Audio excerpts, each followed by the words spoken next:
The time is 12 o'clock. Good afternoon and welcome to the midday news on T Solid Radio. I am Joy Akin Olamikoke. First, the major headlines. Buhari meets security chiefs on Thursday. Federal government crushes capital expenditure despite higher earnings. And on the foreign scene, Ivory Coast begins Ebola jabs after confirmed case. And on the world of sport, Lily Sanchez out for 6 weeks.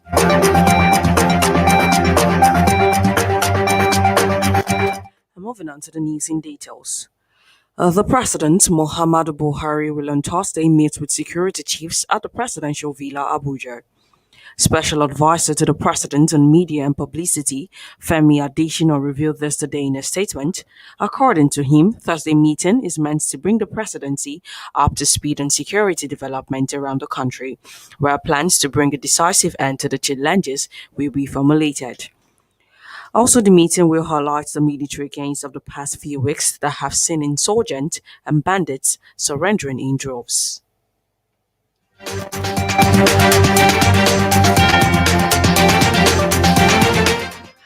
The federal government yesterday opened bids for the concession of 4 international airport terminals in Lagos, Abuja, Port Harcourt, and Kano.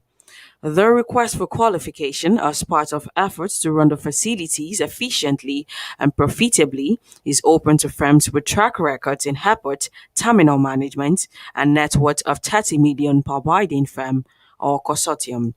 The federal government earlier proposed 20 to 30 years concession tenure for the facilities, which will enable private investors to own, operate, and recall investments.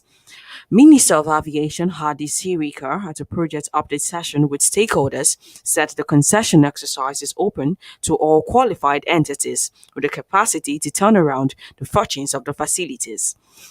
Also, the Permanent Secretary, Federal Ministry of Aviation, Hassan Musa, in the official memo made available to reporters, stated that the 4 major commercial airports, Nnamdi Azikiwe International Airport Abuja, Muritala Mohammed International Airport Lagos, Malam Aminu Kano International Airport, and Port Harcourt International Airport Omagua, and surrounding communities are intended to develop into efficient, profitable, self-sustaining commercial hubs, which will create more jobs and develop local industry through a public-private partnership arrangement.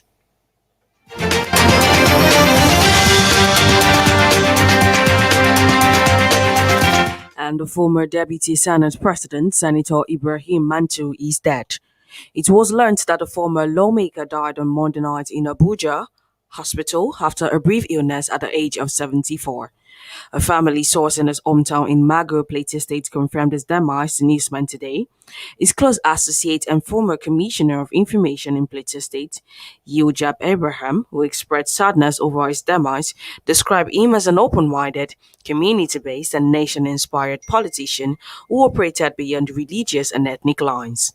Before his demise, Manto was a member of the Board of Trustees of the People's Democratic Party and has been actively involved in politics, which he made a vocation and served in many capacities, and also held many political positions, including as the Director General of the defunct National Republican Convention, Presidential Campaign 1993, National Chairman defunct People's Democratic Alliance, National Publicity Security defunct United Nigeria Congress Party.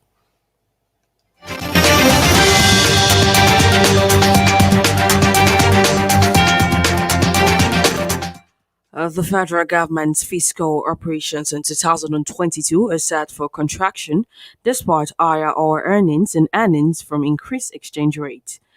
The Minister for Finance, Budget and National Planning, Zainab Ahmad, were presenting the 2022 to 2024 Medium Term Expenditure Frameworks and Fiscal Strategy Paper (FSP) before the House Committee on Finance yesterday, said the federal government would slash capital expenditure by 259.315 billion naira, despite a 3.0% increase in total budget size to 13.9 trillion naira from 13.6 trillion naira in 2021.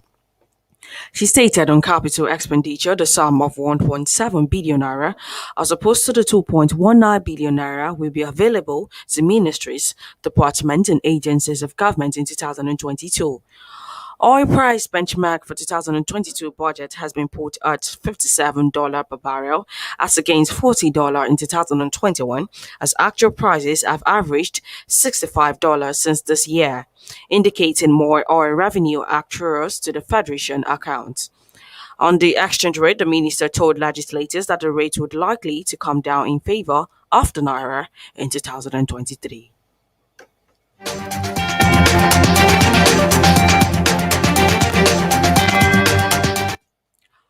You are still listening to the media news on T Solid Radio.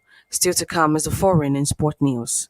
Do remember to download our app T Solid on Play Store or log on to www.tsolid.tv. You can as well follow us on our various social media platforms on our T Solid Radio TV.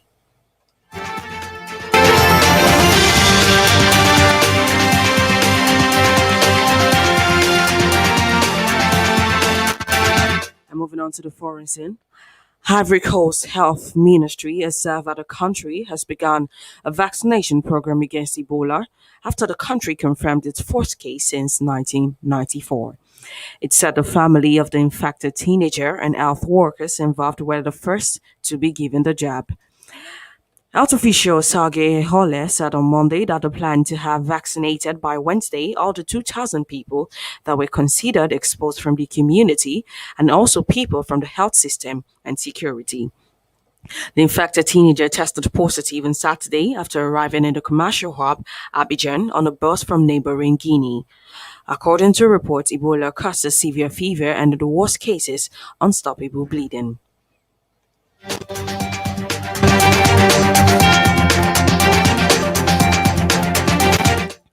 And Ivory Coast have confirmed the discovery of avian influenza cases in the southeast of the country. The cases were detected in a traditional poultry farm in Mundoko, a locality in the Grand Bassam area. According to the local authorities, said they had already taken measures to counter the spread of the highly infectious avian influenza strain AH5N1 virus. It said the area where the cases were detected had been declared a protected zone, and more results of surveillance on the outbreak were to be expected in 21 days. The authorities have also enforced other sanitary measures by closing markets and other places where poultry is sold, as well as prohibited the processing, transportation, distribution, and sale of poultry products. The poultry industry in Ivory Coast was affected in 2006, 2015, 2017 by the resurgence of the avian influenza virus.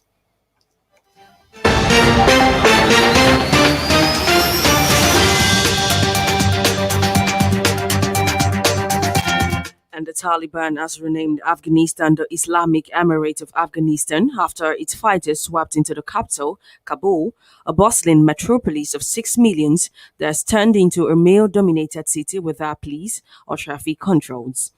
Newsman reports that scores of Afghans ran alongside the United States military plane as it taxied on the runway and several clung to the side as the jet took off with senior United States military officials, confirming to Newsman that the chaos left 7 dead as well as several who fell from the flight. According to reports, the Taliban, a militant group that ran the country in the late 1990s, have again taken control. The United States invasion of Afghanistan in 2001 hosted the insurgents from power, but they never left. Meanwhile, at a special session of the United Nations Security Council in New York, United Nations Secretary General Antonio Guterres urged Taliban to show the utmost restraint to protect lives and demanded that anyone who wanted to leave the country must be able to do so, as Burkina army says killed 13 jihadists, destroyed camp. At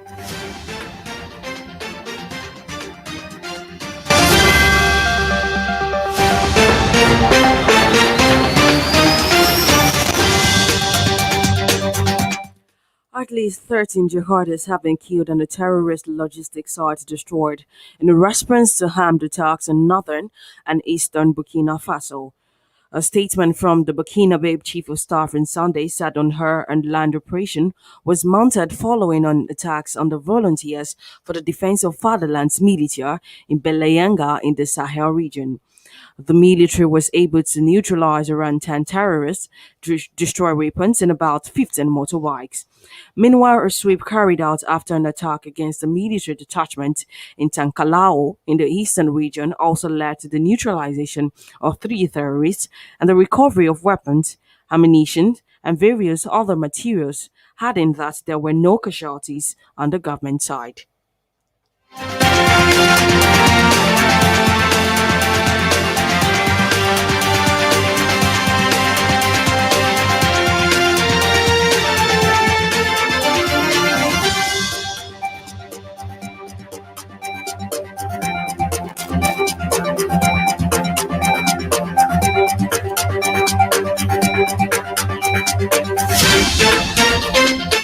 And moving on to the world of sports, the French champions has announced Leo's Portugal midfielder Renato Sanchez has undergone surgery on a knee injury and will be out for 6 weeks.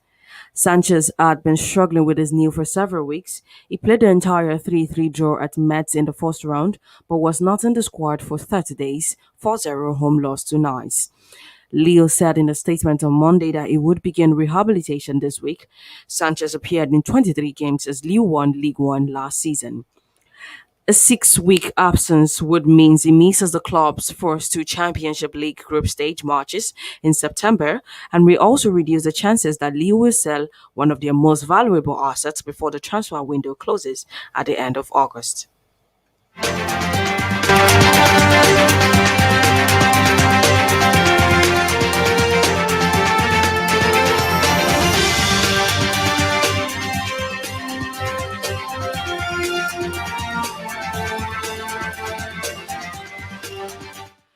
Esperance the Tornadoes have registered new Luzon Nigerian forward Anayo Uwala in their 34-man roster for the 2021-2022 CAF Champions League.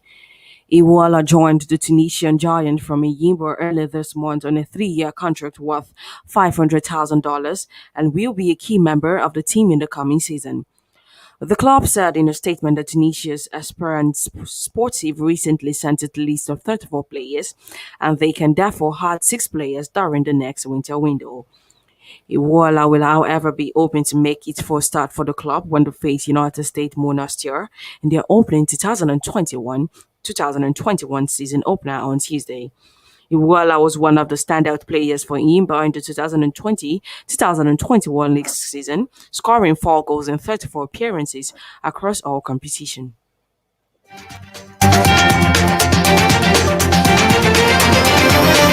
With that, we've come to the end of the news. A recap of the major headline. Buhari meets security chiefs on Thursday. Federal government crashes capital expenditure despite higher earnings. And on the foreign scene, Ivory Coast begins Ebola jabs after confirmed case. And on the world of sport, Leo Sanchez out for 6 weeks.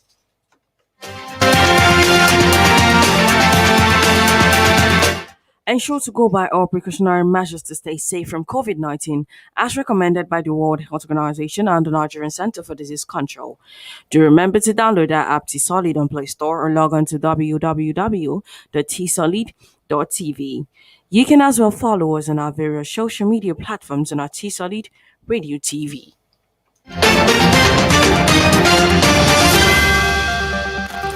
The news was compiled and edited by Akachi Chidioke.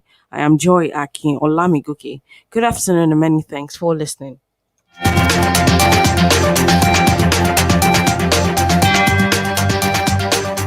This is T-Solid Radio. Warning, if you don't like addiction, don't listen to us. NigerVault.com.